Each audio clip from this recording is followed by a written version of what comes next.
नेक वक्त मैं आप ही से बात कर रहा हूँ। दादी ने हल्के से उनका शाना हिलाया। हाँ, मेरा मतलब है, कहिए ना। वो चौंक कर अपने ख्यालों की यलगार से निकलती उनकी तरफ मुतवज्जो हुई, जो तासुफ से उन्हें देख रहे थे। क्या फ़ायदा, आप तो यहाँ मौजूद ही नहीं हैं, वो नरोटेपन से कहते, शॉल दरूज करते बेड से उठ खड़े हुए।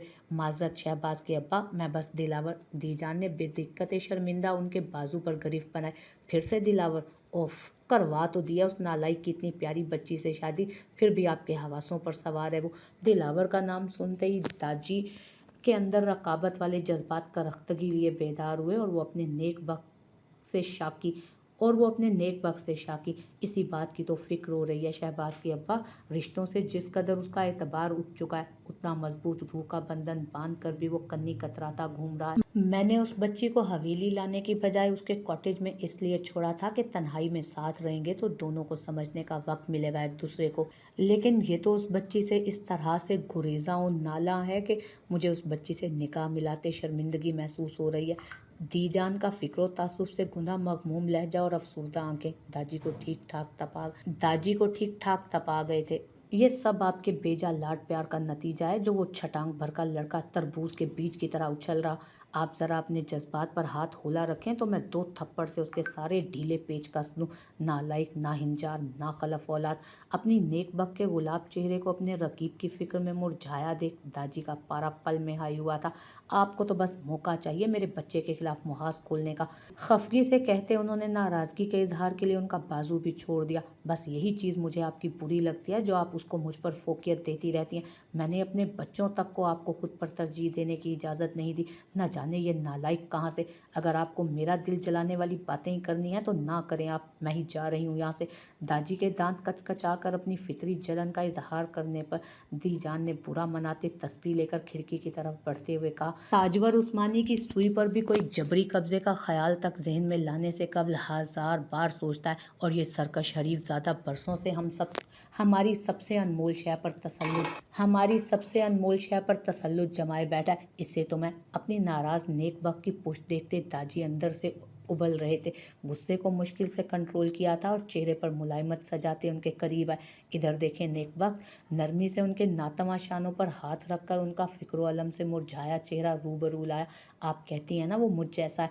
अगर वो वाकई मुझ जैसा है तो अपनी बीवी से दीवानगी की हदूद को छूता हुआ इश्क करना उसकी विरासत है, तो सर आंखों पर बिठाना उसकी रगों में दौड़ते हुए खून की तासीर। फिर कब तक कतराएगा आपका सरकश बागी लाडला। आप क्यों परेशान होती हैं भला, जब जानती हैं ताजवर उस्मानी आज भी। कसदन जुमला अधूरा छोड़कर दाजी मोहब्बत पाश नज़रों से उनके झुर्रियों ज़दा चेहरे पर बिखरे कोसे कज़ा के रंगों को मबहूत होकर देखने लगे। हम आ जाएं या चले जाएं? मान उभरी मिज़राब की शरीर आवाज़ पर दीजान बुरी तरह हड़बड़ाई थी, लेकिन दाजी ने इत्मीनान से गर्दन तिरछी करके डोर फ्रेम में खड़ी पोती को कतई नापसंदीदा नज़रों से देखा, जो हंसी जब्त करने की कोशिश में लाल टमाटर हो रही थी। आ जाओ बेटा। दीजान झींक कर ज़रा दाजी से परे हटी तो मिज़राब निचला लब दांतों तले दबाए नपे तुले कदम उठाती अंदर आई। पीछे सर झुकाए ट्रे थामे मिराल भी थी। वो दाजी, आपसे मिलने के पास गाँव वाले चौधरी साहब आए हैं। बैठक में बिठाया। बाबा साहब ने आपको वहीं भेजने के लिए कहा है। मिज़राब ने सर को झुकाकर शराफत से बताया तो दाजी हंकारा भरते चादर शानों पर दरुस्त करते दरवाजे की सिमत पड़े। हाय, उनके दहलीज अबूर करते मिज़राब कब से रुकी सांस आज़ाद करती पीछे बेड पर गिरी। मीराल ने भी थम थम कर चल रही सांस को फिजा में आज़ाद किया। उम्र के 68 बहार देख लेने के बावजूद उनकी शख्सियत ऐसी भारी ढील ढोल वाली थी कि जहाँ वो खड़े हो जाते माहौल खुद ब खुद मरूब नजर आता। हाय जोजा हाकिम सरकार, कैसे आपने इनके साथ 40 साल गुजार दिए यार। करवट लेकर कोहनी गाल के नीचे रखते उसने दिलचस्प सवालिया नज़र दी जान पर टिकाई।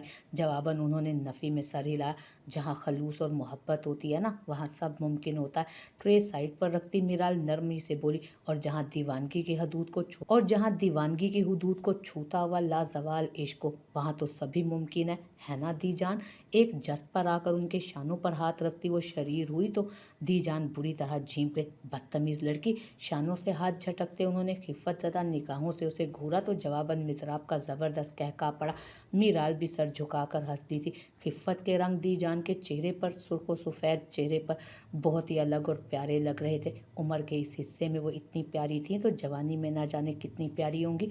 उसे बेख्तियार ही उन पर टूट कर प्यार आया। साथ नामुमकिन सा इश्तियाक भी हुआ कि काश वो उनकी जवानी को अपनी आंखों से देख पाती, कि काश वो उनकी जवानी की कहानी अपनी आंखों से देख पाती। सच कहते हैं, इश्क रूह की गहराइयों से जन्म लेता है और अपनी आकाश बेल हर सानवी शय पर फैला जाती है, जो इस कदर ज़ोर आवर होती है कि वक्त, उम्र, हालात, मौसम जैसी ताकतवर और ज़िंदगी का रुख बदल देने वाले अवामिल की भी ज़ेरे असर नहीं आती। अच्छा, वो सब नहीं तो कम से कम थोड़ी सी उन दिनों की बातें ही बता दे। आखिर को हम दोस्त हैं, सहेलियों से कैसा पर्दा। मिज़राब की शरारती रग फुड़क चुकी थी। तभी वो आंखें घुमाती दीजान के सर हो गई थी। बावली हो गई है ये लड़की, फजूल बातें करती रहती है बस। दीजान ने रख के उसकी पुश्त पर हाथ दिया तो वो हड़बड़ाती आकर मीराल के बराबर बैठ गई।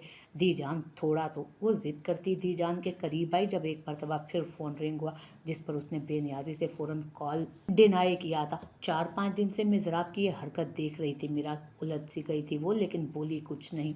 वाकिफ़ थे तेरी चश्मे तगाफुल पसंद से, वो रंग जो बहार के सांचे में ढल गए। वो भी तो ज़िंदगी के इरादों में थे शरीक, जो हाथ साथ तेरी मुरव्वत से टल गए।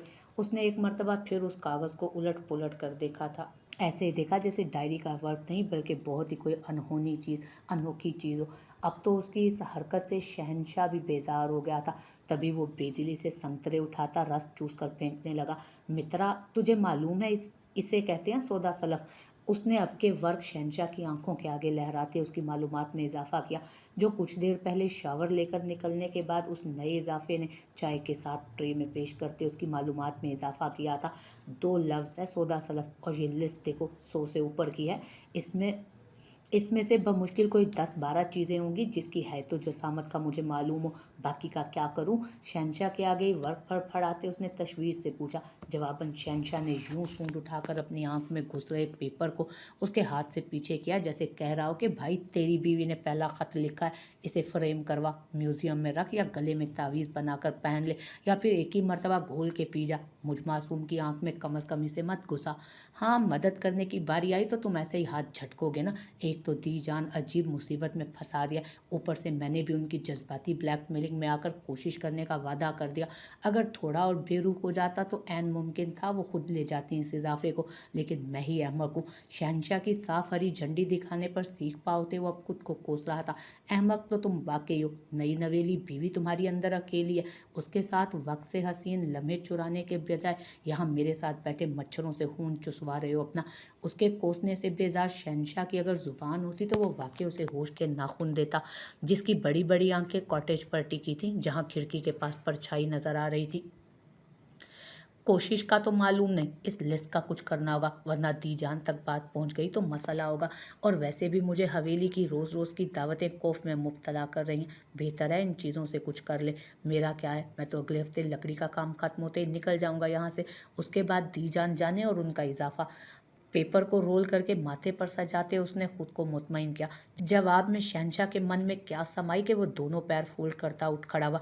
अरे अरे मित्रा, क्या कर रहे हो। शहंशाह के कदम कॉटेज की तरफ उठते देख वो बौखलाया, लेकिन शहंशाह पर रत्ती बराबर असर नहीं हुआ। सीरियसली मित्रा, तुम मुझे अपने घर से निकाल रहे हो। एन कॉटेज के डोर पर आकर खड़ा हो जाने पर दिलावर को सदमा पहुंचा, जिसका कोई असर लिए बगैर शहंशाह यूं ही खड़ा रहा, जैसे कह रहा हो कि अपने घर जाकर जितनी मनसूबाबंदी लाया अमल तरतीब देनी है ना, बस शौक दो, बस मुझे बख्श दो। अभी भूलूंगा नहीं मैं इस बेमुरवती को मित्रा। यार से यार बेजार, क्या ज़माना आ गया। वो सदमा ज़दा नीचे उतरा। उसके उतरते ही शहंशाह मदमस्त चाल चलता मुड़ गया था। दफातन खिड़की पर आहट सी हुई। दिलावर की बेख्तियार निगाह से गुलाबी आंचल का छुपना मुख्फी ना रह सका। नन्हा अफसर, उसने एक नज़र बंद खिड़की के पट पर दूसरे हाथ में मौजूद पेपर पर डालते वही सीढ़ियों पर वो बैठ गया था। मैं जब थक जाती हूँ तो जिंदगी के सफ़हात वापस पलट कर देखना शुरू कर देती हूँ, और उस सफ़े पर आकर रुक जाती हूँ जहाँ ज़िंदगी तुम्हें मुझसे मिलाती है, और मैं देखती हूँ कि ज़िंदगी तो उस सफ़े से आगे बढ़ी ही नहीं, वही सफ़ाई जीस्त रहा। बाकी सब तो आते जाते मौसम ठहरे। मीज़ान की बरसी के दिन जैसे जैसे करीब आ रहे थे, उसकी हिजर की अजियतों से निढाल रूह, वीरान बंजर दिल से उठती टीसें, रगो पै में जहर हलाहल की तरह सिरायत करती बेचैन और बेकली में भी इजाफा होता जा रहा था। बेरंग सोगवार आंखें तो वैसे ही शाजो नादिर ख्वाबों के रंगों से बिछड़ कर सोती थी, लेकिन इन दिनों तो आंखों से जैसे नींद के सारे मौसम ही खत्म हो गए थे। हमा वक्त बस सावन बनकर बरस पड़ने को बेताब होती थी। कभी कभी तो दिल करता था कि इतना रोए कि या तो हर दर्द धुल जाए या सांसों की आमदो रफ्त का सिलसिला खत्म हो जाए। मजराब कसदन उसे लेकर 3 दिन पहले अपने रूम में शिफ्ट हो गई थी। शायद उसे लग रहा था कि इस तरह वो मीज़ान की यादों के गर्दाब से निकल जाएगी। अब उस नादान को कौन बताए कि रूह में बसने वाले तो रगों में खून की तरह दौड़ते हैं, सांसों में ऑक्सीजन की तरह शामिल होते हैं, दिल में धड़कन बनकर धड़कते हैं। भला इन सब के बगैर कोई जी सकता है? एक नज़र पहलू में बेखबर सो रही मिज़राब पर डालकर वो आहिस्तगी से कम्फर्टर हटाती, बिस्तर से उतरी और पैर में चप्पल उड़सती दरवाजे की सिमत बढ़ गई। दिल शिद्दत से मीज़ान की तस्वीर को गले लगाकर रोने को कर रहा था, और ये ऐसी ख्वाहिश थी जिस पर उसका बस नहीं चलता था। मोहतात अंदाज में दरवाज़ा खोलकर अपने ध्यान में बाहर कदम रखते ही वो अंदर दाखिल होने की कोशिश कर रहे किसी नातवा वजूद से बुरी तरह मुतसादम हुई थी, जिस पर हलक से चीख निकलने से काबिल मुकाबिल ने बर्फ की सी तेज़ी से उसके मुंह पर भारी हाथ जमाया। रद्दे अमलन उसकी वहशत से फटी भीगी निगाहें उठी और जैसे उसकी पूरी कायनात जहाँ की ता साकित तो जामिद हो गई थी। उस वक्त मीज़ान राहदारी की जर्दी माइल रोशनी में खुद पर झुके चेहरे को देखकर जो नकूश उसकी धुंधली निगाहों में उतरे थे, वो उस हिजर की खारदार वादियों में आबला पा घूम रही लड़की की सोचने समझने की बची कुची सलाहियत को मफलूज कर देने को काफ़ी थे। वही कुशादा बेदाग पेशानी, वही सुतवा नाक, बालाई लब पर आवेजा रूबो दबदबा बढ़ाती वही घनी मूछें, मीराल के लिए पूरी कायनात की गर्दिश आकर उस गैर वाजे चेहरे पर ठहर गई थी। पसे मंज़र जैसे धुआं सा हो गया था। हकीकत का वजूद था तो बस ये चेहरा। उसका हाथ में कान के अंदाज में किसी गैबी कुव्वत के ज़ेरे असर पहलू से बुलंद हुआ और मुकाबिल के चेहरे के करीब बेखुदी में जाकर ठहरा, बस चंद इंच के फासले पर, जैसे बरसों का प्यासा दौड़ता हुआ जाकर ऐन कुएं के करीब रुककर सैराब होने से पहले अपनी तिश्नगी को हवा दे। मीज़ान हथेली पर पंखड़ी से नर्म लबों की हरकत ने उसे पहचानने की कोशिश कर रहे मुकाबिल के वजूद में बर्क लहर दौड़ा दी, और कबल इसके के हाथ उसके चेहरे पर सख्त होता उसने फुर्ती से अपने दूसरे हाथ में मरमरी कलाई को मुकेद कर उस कार्रवाई को रोका। मीज़ान यकदम रसाई से नारसाई का सफ़र तय करती वो तड़प उठी थी।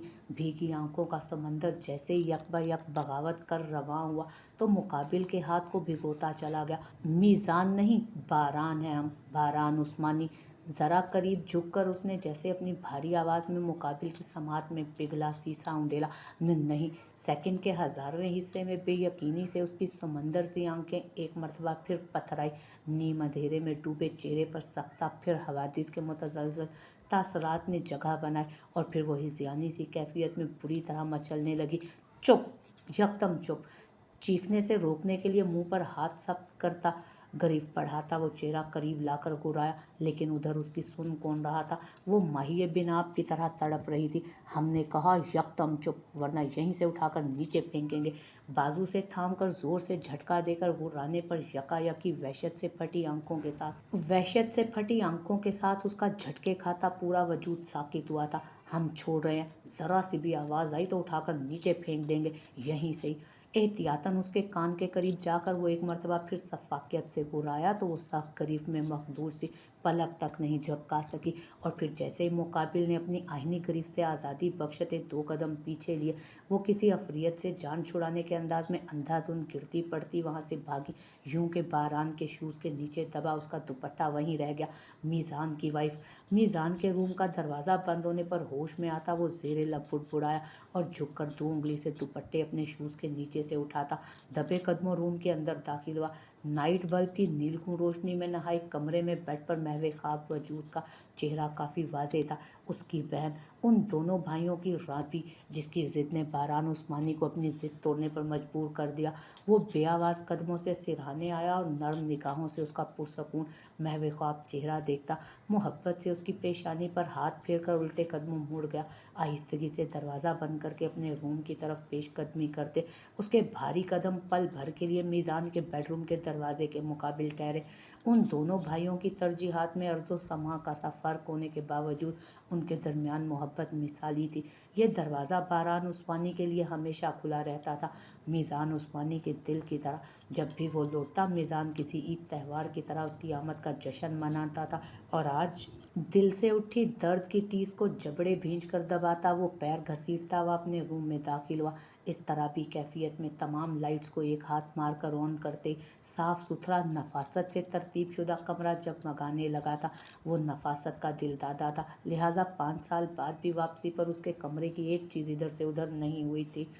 डैमिट, नफ़ी में सर हिलाता वो लगेज की तरफ मुड़ने ही लगा था कि कवि उंगलियों में हनूज दबे मटियाले रंग के दुपट्टे ने तवज्जो खींच ली। चंद साथ बेतासुर निगाहों से दुपट्टे को देखते रहने के बाद उकताए अंदाज में वो रवां करके दुपट्टे को कबर्ड के निचले ड्रॉर में फेंकता। शर्ट ट्राउज़र बैग से बरामद कर वो वॉशरूम में दाखिल हो चुका था। रात वो शहंशाह की बेमुरवती और बेवफाई पर नाला 2-3 घंटे तक वहीं सीढ़ियों पर एहतजाजन बैठा कुढ़ता रहा था। मोहब्बत उसे गुलिस्तान बहार के हर जानवर से बेपनाह थी, लेकिन अपने मित्रा से उनसियत का एक अलग आलम था। वो शहंशाह से बातें करता था, जवाबन जिस तरह शहंशाह अपनी हरकतों सकनात से उसकी बात का जवाब देता वो दिलावर के लिए बेहद ख़ास था। फिर शहंशाह और उसका साथ था भी बरसों का, उस वक्त का जब दिलावर उस्मानी को किसी शजरे ममनू, किसी अछूत शय की तरह कोई देखना तक पसंद नहीं करता था। तब छोटे से शहंशाह ने उसे कबूल किया, बिना उससे जुड़े कुछ हकीकत तो कुछ मनगढ़ंत कहानियों की परवाह किए। ये जो तुमने हरकत किया ना मित्रा, भूलूंगा नहीं मैं। मदमस्त अपने शेल्टर विराजमान हो चुके शहंशाह को देख उसने धमकी दी थी। उधर बेनियाजी का अलग ही आलम था, लेकिन नए इजाफे के कॉटेज में दनदनाते घूमने के बाद से रोज़ाना रात वो आता ही 11-12 बजे था। फिर शहंशाह के साथ कस्तन घंटों गुजार कर कॉटेज में आता और आराम से चंद घंटों के लिए सो जाता। न जाने क्यों उसे दूसरे वजूद की आहट से भी वहशत महसूस होती थी। अपनी तन्हाइयों की वहशत नगरी में उसे किसी की मौजूदगी का एहसास भी अजब इज़्तिराब में मुब्तला कर रहा था। इसलिए वो भाग रहा था, क्योंकि वो अपनी वहशत को गुस्से और इश्तियाल का रूप देकर कतई ऐसी कोई हरकत नहीं करना चाहता था जिससे दी जान का मान टूट जाए। लेकिन आज रात क्या करता, शहंशाह ने भी उसे बेदखल कर दिया था और वो जलता कुड़ता अंदर चला आया। सदशुक्र वो उस कमरे में नहीं थी। वो जल्दी से जाकर लाइट ऑफ करता सो गया था। थकन हद से सिवा होने के बायस जल्द ही नींद परागंदा सोचों के दरीचे बंद करती उस पर मेहरबान हो गई। हमारे बख्त में महरूमियों के घाव इतने हैं, हमें खुशियों पे हंसने का सलीका तक नहीं आता। सुबह उसकी आंख मध्यम मगर रूम में उतर जाने वाली सरसराती हुई सुरीली आवाज़ से खुली। कसलमंदी से उसने आंखें खोलकर ख्वाबीदा निगाह मलगजे से अंधेरे में उसकी आवाज़ की तलाश में दौड़ाई। तलाश तो ख़त्म नहीं हुई, लेकिन समात ने सिमत का तयन ज़रूर कर दिया, यानी साइड रूम। आहिस्तगी से खुद पर से कंफर्टर हटाकर वो ट्रांस की कैफियत में बिस्तर से निकला और बेख्तियार उठते कदमों के साथ दरवाज़ा खोलकर साइड रूम में दाखिल हुआ। खिड़की के उकब से करीब सफ़ेद बुराक मलमल दुपट्टे से ढके नूर में नहाए वजूद पर निगाह ठहरी तो कदम ऐन उसकी पुश्त पर जाकर ठहर गए। कुरान शरीफ के वर्क पर सतर दर सरत सरकती उसकी नाजुक सी गुलाबी माइल मोमी उंगली किसी जादू मंतर की तरह उसकी सांसों के तसलसल और धड़कनों की ज़ेरो बम पर सरसराती हुई असरअंदाज हो रही थी। वो मुजस्सम सा जाए नमाज से बस 2 कदम की दूरी पर खड़ा तलिस्म बंदी में जकड़ा जा चुका था। मान मुकद्दस अपने ध्यान में कुरान शरीफ को लबों से चूमती हुई मुड़ी और ऐन पुश्त पर इस तादा तवाना वजूद से मुतसादम होते होते बची। तसादुम तो टल गया, लेकिन रुख ना मोड़ सकी थी। पर नमाज के अंदाज में बंधा दुपट्टा ढीला होकर पेशानी छुपाता उसकी आंखें भी छुपा गया। आपको कुछ चाहिए था? कलामे पाक को सीने में भींचते वो सर झुकाकर गैर हमवार धड़कनों के संग मुस्तफसर हुई। मुझे क्या चाहिए था? वो हड़बड़ाकर उस कैफियत से निकलता गड़बड़ाया। जी? उसकी ऊंची बुड़बुड़ाहट पर मुकद्दस की झुकी पलकें दुपट्टे की आड़ में उठी थी। ऐन उसी वक्त दिलावर ने भी ख्वाबीदा निगाह उठाई और फिर बेइरादा निगाह जैसे थम कर रुकती, ठहर कर एक मंजर पर सब्त हुई। जलवागर अधखिले गुलाब से चेहरे या नीमवा पंखड़ी से नाजुक लबों पर नहीं, बल्कि सफ़ेद दुपट्टे के हाले से झांकती पुरहिजाब रब की रुबाई बयान करती आंखों पर रुखसार का पता नहीं। आंखें तो खूब हैं, दीदार अभी निगाह से आगे नहीं बढ़ा। कुछ चाहिए आपको? मुकद्दस की धड़कनें बुरी तरह से बेतरतीब हुई थी। पहली बार किसी के यूं बेख्तियार निगाहों की गिरफ्त अपना आप देखकर। नहीं, मैं आपको बताने आया था कि आपने जो कल सौदा सलफ, वो जो भी था, उसकी लिस्ट वाली चीज़ें आज मिल जाएंगी और दीजान को मैं आज मना कर दूंगा। अपनी बेख्तियारी पर मलामत करता पूरे एक हफ्ते में पहली बार इतने ज़्यादा अल्फाज का ज़िया करके वो यूं मुड़कर तेज़ कदमों पहले कमरे से और फिर कॉटेज से निकला, जैसे एक लम्हा भी वहाँ रुकेगा तो वो उसे कैद कर लेगी। ज़िंदगी में पहली बार सिनफ़े नाजुक के इस कदर करीब गया था वो भी गालिबन नींद में डूबे दिमाग और तजस्सुस के मारे। जवाबन तारी हुई कैफियत ने ठीक ठाक खिफ़त और खिजालत उस पर तारी कर दी थी, जो अब रफ्ता रफ्ता गुस्से और झुंझलाहट में ढलती इश्तियाल में और इज़्तिराब की शक्ल इख्तियार कर गई थी। फिर वो बिना कुछ खाए वैसी ही हालत में निकल गया था।